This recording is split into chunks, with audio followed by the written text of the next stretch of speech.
ಇದು ಒಂದು ದೊಡ್ಡ ಮಾವಿನಕಾಯಿ ತೊಗೊಂಡಿನಿ. ಈಗೇನದ ತೊಳೆದಿಟ್ಟಿನಿ. ಇದನ್ನು ಸಿಪ್ಪಿ ತಗೊಳ್ಳೋಣ. ಇಲ್ಲಿ ಸಿಪ್ಪಿ ತೆಗೆದೆಲ್ಲ ಏನದ ಹೋಳು ಹೆಚ್ಕೊಂಡಿನಿ.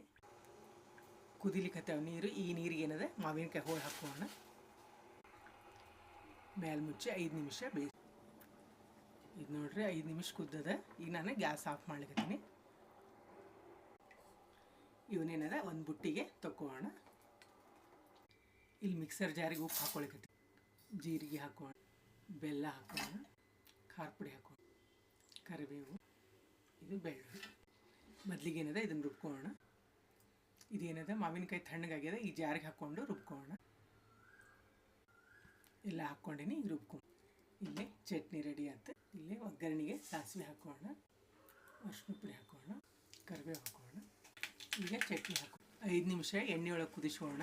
ರುಚಿಯಾದ ಮಾವಿನಕಾಯಿ ಚಟ್ನಿ ರೆಡಿ ಆಯ್ತು ನೋಡ್ರಿ. ಶ್ರೀರಾಮ ಸಮರ್ಥ.